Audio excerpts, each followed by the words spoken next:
Il est l'invité de Grand Est Magazine, le nouveau trimestriel du Républicain Lorrain, de l'Est républicain, de Vosges Matin, des DNA et de l'Alsace. En 2016, Michael Gregorio fête ses 10 ans sur scène dans toute la France et notamment dans les salles de la nouvelle région Alsace-Champagne-Ardenne-Lorraine, au Zénith de Nancy le 30 mars, le 31 mars au Zénith de Strasbourg et le 4 novembre au Galaxy d'Amnéville.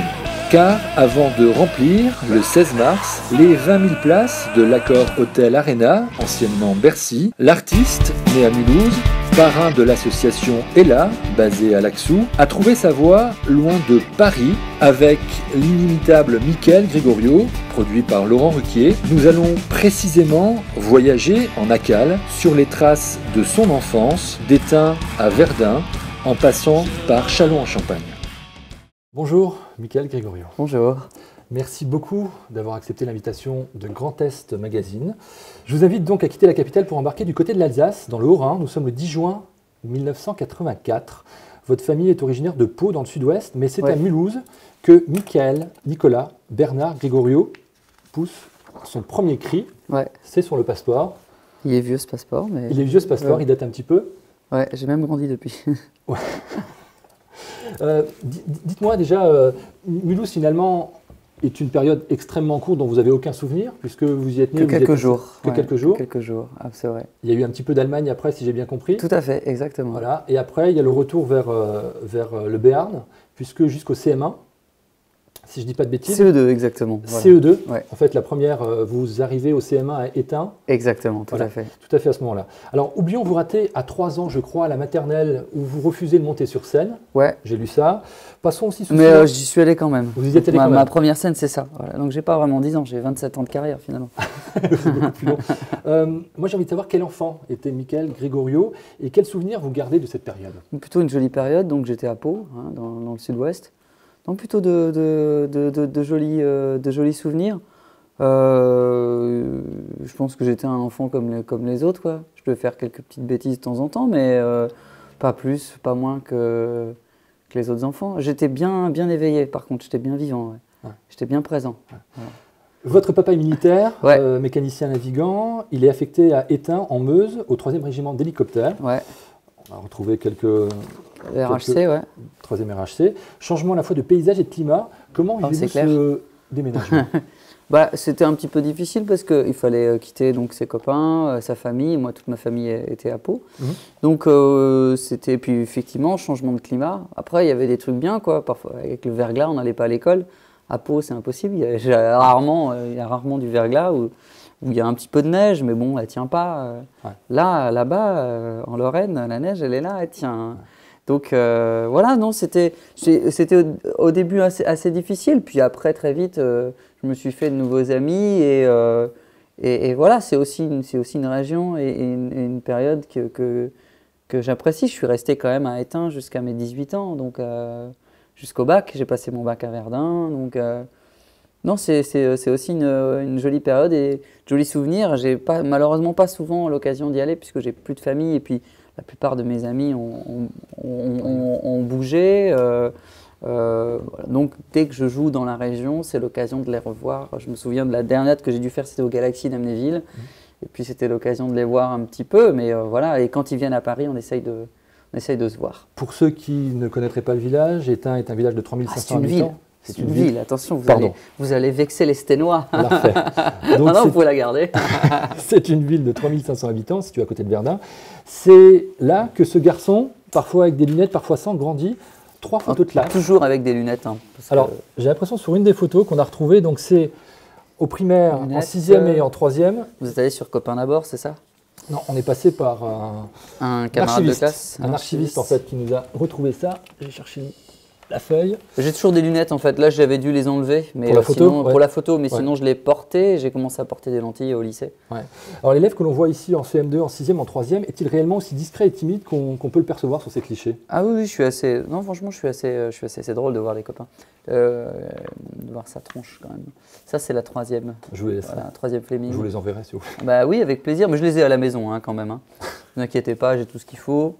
Mais je les ai pas en numérique, donc ça m'intéresserait de les avoir. On vous transmettra ça? Ben oui, il y a tout le monde. Il y a Coralie, il y a Thibaut et Guillaume. Voilà, il y a Cédric Hédin, Laurette, tout le monde est là. Qu'est-ce que vous faites quand vous n'êtes pas en classe? Est-ce que vous faites du sport? Est-ce que la musique... Quand vous la voyez guitare... ma silhouette sur les photos, le sport, c'était pas forcément d'actualité à l'époque. Voilà. Mais je faisais un peu de musique. Et je pense qu'au collège, je faisais surtout du cirque. Ouais. Je faisais une école de cirque, l'école du Percé Circus à Verdun. Et je suis jongleur. Ouais. Voilà, le mercredi soir. Ouais. Le piano, la guitare, dont vous jouez depuis longtemps sur scène, est-ce que ça a été en autodidacte? Est-ce que vous avez appris Alors, il y a eu un peu à l'école primaire cette fois-ci. J'ai fait un peu de l'orgue à l'école municipale de musique à Étain. Le truc, c'est que le solfège, ça avait le don de me... Ça vous intéressait moins? Ouais, beaucoup moins. Donc, je faisais plus des conneries avec le prof d'orgue que du solfège. Voilà, donc j'ai assez vite arrêté. Et puis, finalement, c'est bien parce que comme ça, je n'ai pas été dégoûté de la musique. Et je suis revenu plus tard, naturellement à la musique. Mais c'est venu, la guitare, c'est à partir de 19 ans, 18-19 ans. Et j'ai repris après, au lycée, un peu le clavier, plus en autodidacte cette fois-ci. D'accord. Au collège, il y a évidemment les maths, le français, l'histoire géo ou les sciences, mais il y a aussi des ateliers de pratique artistique.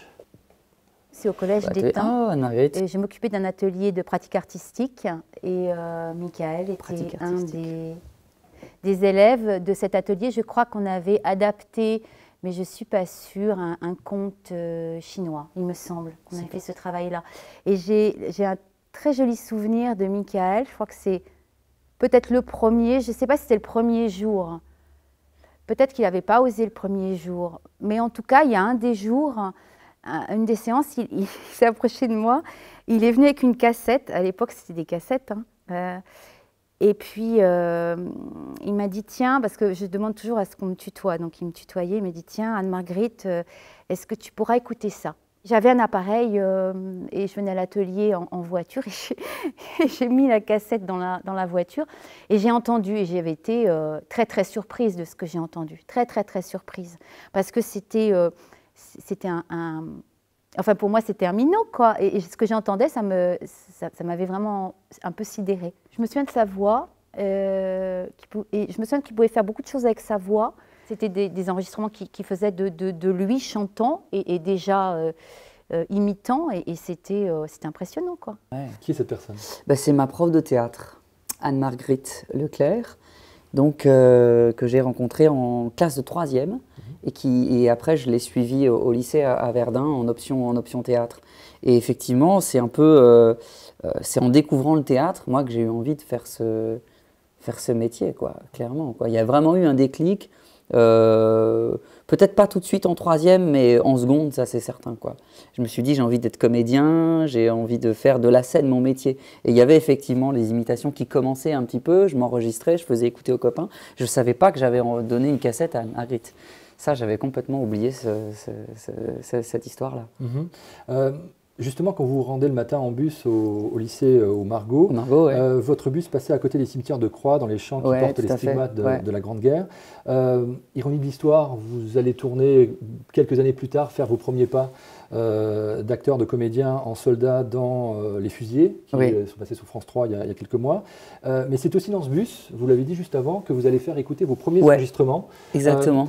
C'était quoi? C'était vous écoutiez la musique derrière, vous posiez votre voix dessus, comment ça se passait? C'était fait de manière très artisanale. Ouais. Alors, avec l'argent de poche, j'avais réussi à économiser pour m'acheter, à l'époque, c'était les mini-disques, les MD. Et voilà, j'avais un petit ordinateur et je m'enregistrais, j'essayais de choper des playbacks, des versions des bandes-sons de musique. Et j'essayais de m'enregistrer, je faisais écouter ça aux copains dans le bus. Voilà. Vous êtes en première, expliquez-moi comment ce jeune homme, ici, réussit à passer son bac de français et à remporter 2 fois Graines de Star. Et ouais, ça c'est en 2001. C'est en 2001, ouais. En 2001, tout à fait. Ça c'est le premier et ça c'est le deuxième. Ouais. Donc là, on doit être en janvier 2001, ça passe au mois de mars et ça c'est en avril. Voilà, je crois que je le tourne au mois de mars et c'est diffusé en avril ou un truc comme ça. Je gagne les 2 fois, je perds à la 3e. Bah vous avez un peu de temps pour que je vous raconte vraiment tout ça? Est-ce que vous avez le temps? Bah oui, on va le trouver. Mais non, c'était... j'avais monté un petit groupe d'humoristes avec les copains. Mais bon, j'étais seul à être vraiment motivé. Des sketchs qu'on mettait en ligne sur Internet. Et j'avais monté une espèce de radio. On pouvait prendre des serveurs et faire des sortes de podcasts. Okay. C'était il y a longtemps, hein, donc c'était vraiment les ancêtres des radios web. Et on pouvait diffuser sa radio musicale ou animer quelque chose de manière évidemment très amateur. Et il y avait un imitateur qui s'appelle Grégory Jupin. Et je filais un petit coup de main à son équipe de webmaster pour faire son site web. Parce que j'étais un peu geek aussi à l'époque et je faisais des sites web à côté de ça. Et du coup, je voulais l'inviter pour une émission de radio. J'avais démonté le téléphone de mes parents pour essayer de faire ce qu'on appelle un phoneur. À l'époque, je ne savais pas que ça s'appelait un phoneur, mais une interview par téléphone. Et, parce que lui habitait La Rochelle. Et bon, le serveur a planté et bon, il n'y a jamais eu d'interview. Mais on s'est eu au téléphone, on a discuté. Et je lui ai dit que je faisais quelques voix comme ça. Et il m'a proposé de lui envoyer un CD, quelque chose pour cette émission, parce qu'il recherchait de jeunes imitateurs et ils n'en trouvaient pas. Voilà. Entre Kurt Cobain de Nirvana et Thom Yorke de Radiohead, que vous citez souvent, est-ce que c'est à ce moment-là que vous comprenez que la musique et la scène allaient totalement bouleverser votre vie? Non. Non. En revanche, que j'étais très attiré par ça. Mais à l'époque de Graines de Star, je ne voyais pas ça comme quelque chose de professionnel, mais plus comme une parenthèse et quelque chose d'assez incroyable d'aller à la télévision comme ça. C'était ma première scène d'imitateur, c'était à Graines de Star. Avant, j'avais fait un peu de théâtre avec Anne-Marguerite, mais c'est tout. Voilà. Vous, après le bac, vous suivez une année de droit par correspondance? Ouais. Par correspondance? C'est elle qui me suit plutôt. Elle me court après, quoi. Vous êtes poursuivis mutuellement. Est-ce qu'il y avait un plan B? J'allais dire, est-ce que vous vous avez dit je me donne ma chance, ou alors est-ce que vous avez dit si finalement ça ne marchait pas, est-ce que vous destinez déjà à quelque chose par ailleurs? Oh, ben, disons que je commençais déjà à travailler. J'avais donc fait Graines de Star, des petits spectacles dans la région, dans les villages vacances. J'avais mes premiers cachets, quoi. Et puis, on m'a proposé un contrat au 20e Théâtre dans un projet qui s'appelait 90 minutes pour rire. C'était un plateau d'artistes. Et donc, c'était tous les soirs au 20e Théâtre à Paris. J'avais 18 ans et c'était un peu compliqué de continuer le droit. Le plan B, oui, c'était reprendre mes études. Alors au début, c'était de reprendre des études de droit, puisque c'était ça qui m'intéresse au départ. Et puis, plus les années passent, plus je m'éloigne du droit et je me dis que si je fais autre chose, je ferai autre chose autour du spectacle. Peut-être que je ne serai pas sur scène, mais à côté, soit dans la mise en scène, soit dans la production, ce genre de choses, etc. etc. quoi. Vous vous installez alors à Châlons-en-Champagne, très exactement avenue Jacques-Simon à Sainte-Mémie. Saint-Mémie, ouais, exact. Juste à côté. Ça tombe bien, j'ai un message à vous faire écouter. Oh, je vois. Michael et moi, nous nous sommes rencontrés en 2001-2002. Je venais tout juste d'arriver à Saint-Mémy. Et à cette époque-là, donc, je passais un concours de chant. Mimi qui était dans le jury. Très belle photo. Juste après ma prestation, j'ai pu échanger quelques mots avec. Et le feeling est passé, on s'est échangé nos coordonnées. Et on s'est revus très très vite. Et on a sorti la guitare. Voilà, on a composé, on a joué, on a chanté, on a écouté. On a vraiment passé beaucoup de temps autour de notre point commun, en l'occurrence la musique. Et c'est vraiment des très bons moments que j'ai passés en sa compagnie. Voilà, Michael, je t'embrasse et je te dis à bientôt. Ah oui, à bientôt. À très bientôt, parce que c'est qui? Sébastien Huard, alias Bibiche. Il n'y a pas que moi qui l'appelle Bibiche. Hein. Tout Châlons l'appelle Bibiche de toute manière. Et puisque le musicien supplémentaire qui intègre l'équipe, ça va être Sébastien. Ouais, moi quand je suis arrivé à Châlons, je ne connaissais pas grand monde.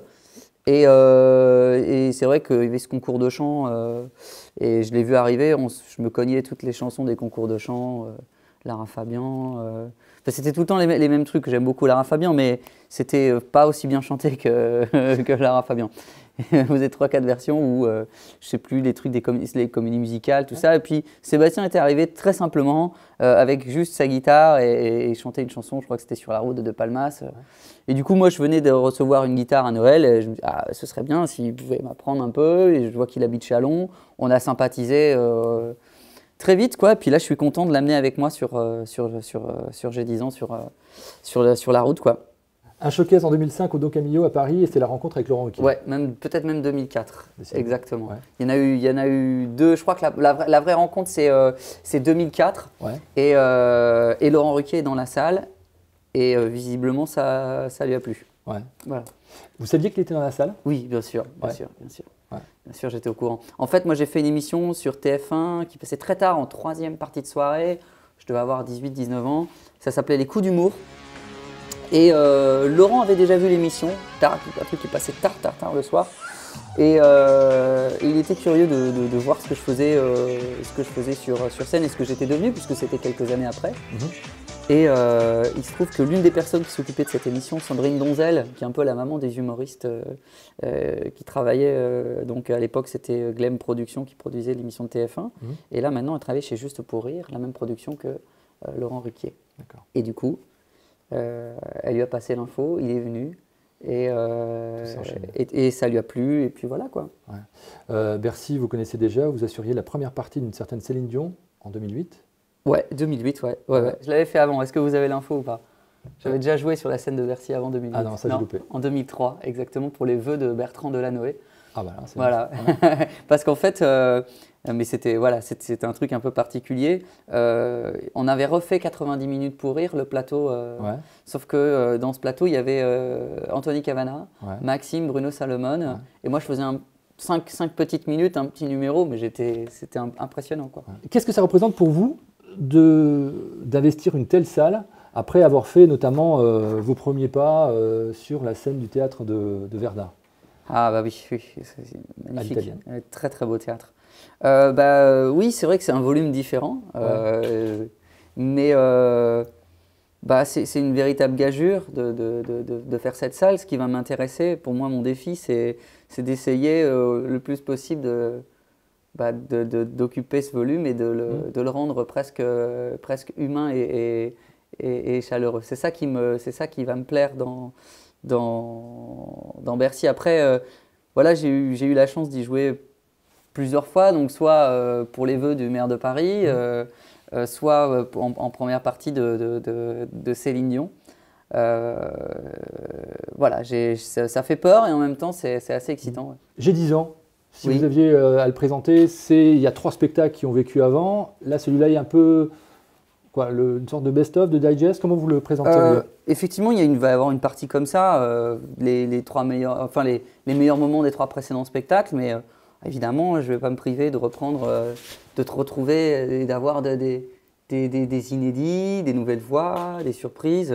C'est vrai que là, le spectacle, il est configuré pour les Zéniths, donc même si c'est des salles dans lesquelles j'étais déjà allé avant, là, on va essayer de construire le spectacle à la mesure de ces salles-là. Voilà, c'est un anniversaire, c'est un spectacle anniversaire en fait. Donc c'est un peu une saveur un peu événementielle. On va essayer de faire un joli spectacle. Ouais. Forcément de nouvelles voix, j'ai entendu parler de Maître Gims notamment, et d'autres aussi. Lesquels par exemple? Vianney, ça c'est pour les chanteurs récents. Ouais. Mais moi j'ai eu 10 ans dans les années 90, donc je pense que je vais, voilà, on en parlait tout à l'heure, retrouver un peu les chanteurs de cette époque, comédie musicale, les boys bands, mais aussi des artistes que j'aimais bien à cette époque, comme Nirvana, Rage Against the Machine, et puis toute la dance aussi de l'époque, quoi. La plus grande discothèque du monde, Dance Attitude Volume 2, tout ça. Voilà. Ça n'est surtout pas qu'un tour de chant et qu'une suite de chansons, il y a tout un environnement à chaque fois, c'est-à-dire que vous scénarisez tout ça. Comment vous travaillez justement? Moi j'écris, je coécris le spectacle avec Arnaud Lemort, qui le co-met en scène aussi, on travaille, c'est vraiment un binôme.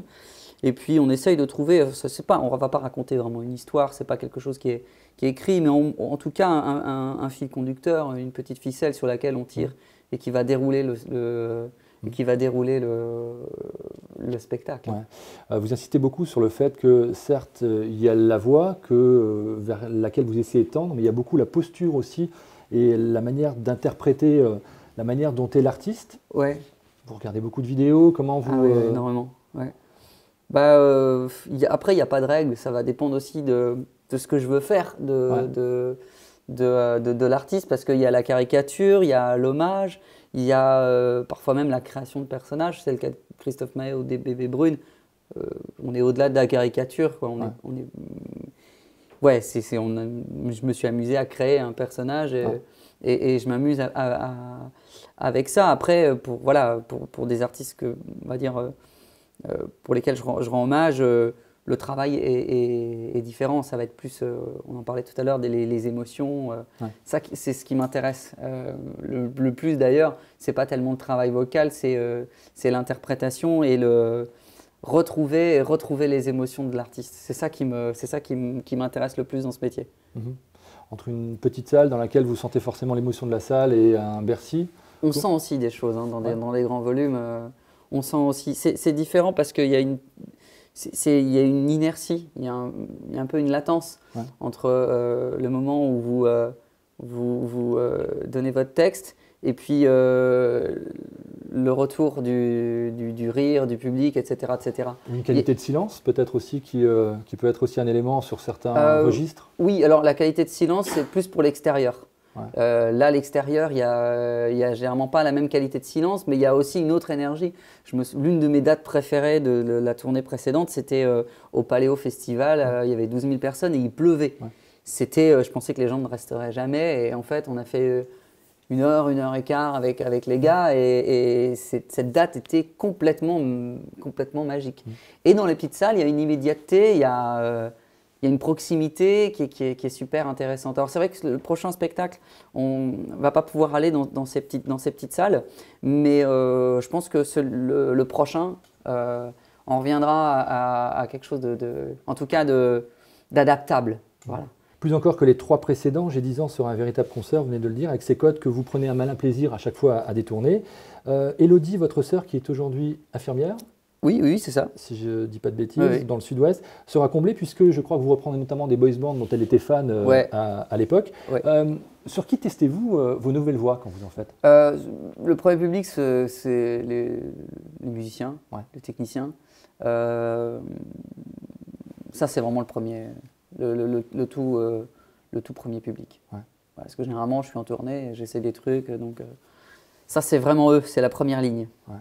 Quelle part prend l'intuition dans vos choix et est-ce que vous écoutez votre petite voix intérieure? Oui, comme tout le monde, mais j'écoute aussi beaucoup les gens parce que moi, je pars du principe que j'ai jamais la voix d'un tel ou d'un tel. Et c'est quelque chose qui est extrêmement subjectif. Donc, vous prenez par exemple 2 personnes assises l'une à côté de l'autre au spectacle, elles vont écouter une imitation, l'une va la trouver superbe, émouvante, et l'autre va la trouver mauvaise ou quelconque.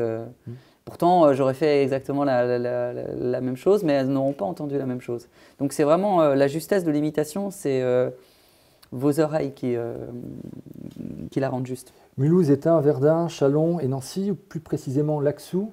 Comment êtes-vous devenu parrain de l'association ELA, vous qui avez couru au collège et vous avez mis vos baskets pour courir contre la maladie?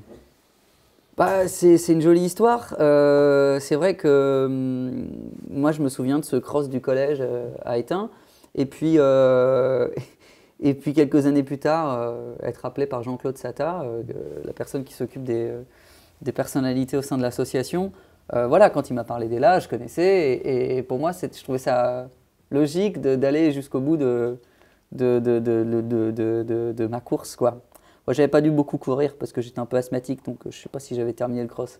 Donc là, c'est l'occasion de terminer le cross une bonne fois pour toutes. Je n'ai intimement jamais l'impression d'imiter, dites-vous. Je perçois de tel ou tel artiste plutôt une interprétation dans le sens le plus profond du terme.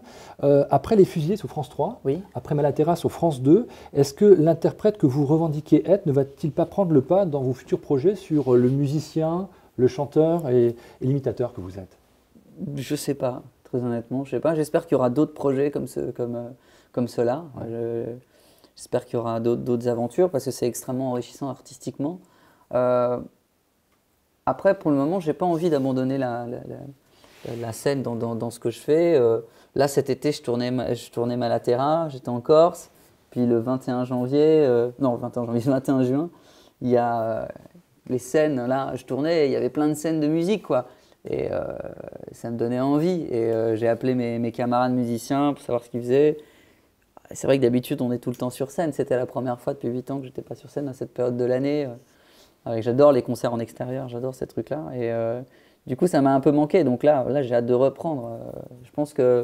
J'espère que je pourrai faire les deux encore longtemps.